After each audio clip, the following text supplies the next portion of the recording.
Le sucre, en poudre ou en morceaux, est omniprésent dans nos cuisines. Il se décline sous plusieurs formes, notamment sucre blanc, sucre complet ou encore cassonade. Eh bien, on va voir ensemble les vraies différences de ces sucres et comment choisir le meilleur pour notre santé. Le sucre blanc, c'est l'ingrédient sucré le plus utilisé en cuisine, mais c'est aussi le plus raffiné des trois. Il est composé presque exclusivement de saccharose, le sucre par excellence. Côté nutrition, il a la plus mauvaise réputation parmi les sucres parce qu'il ne contient pratiquement aucun micronutriment. Le sucre roux de canne, qu'on appelle encore cassonade, il conserve naturellement une petite quantité de mélasse. C'est un produit qui est obtenu lors du processus de raffinage du sucre. C'est cette mélasse qui donne à la cassonade sa couleur caramel et son goût légèrement plus subtil. Elle contient des minéraux comme le magnésium, le potassium, le fer ou le calcium, et également des vitamines du groupe B, ce qui laisse dire que la cassonade est meilleure pour la santé que le sucre blanc. Mais ne vous y trompez pas, la teneur en micronutriments est si faible qu'il faudrait en consommer des montagnes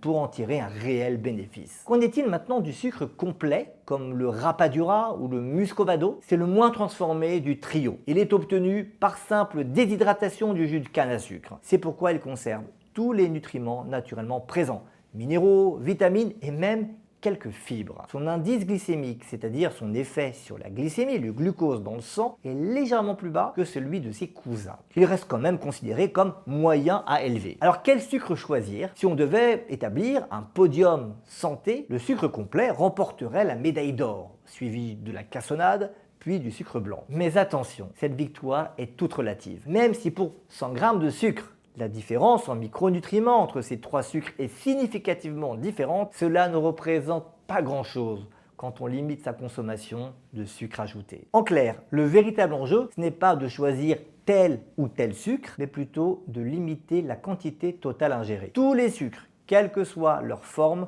peuvent contribuer au développement de problèmes de santé s'ils sont consommés en excès. L'ANSES fixe à 100 g la quantité totale de sucre à consommer par jour, mais attention, ça inclut les sucres contenus naturellement dans les fruits, la confiture, le miel et les autres préparations sucrées, qui laissent assez peu de place pour le sucre en poudre ou en morceaux. En pratique, qu'il soit blanc, roux ou complet, le sucre reste du sucre et la limitation au strict nécessaire pour le plaisir, c'est ça la clé. Le seul critère qui reste valable pour choisir tel ou tel sucre, c'est le goût. Et ça, c'est à vous de choisir.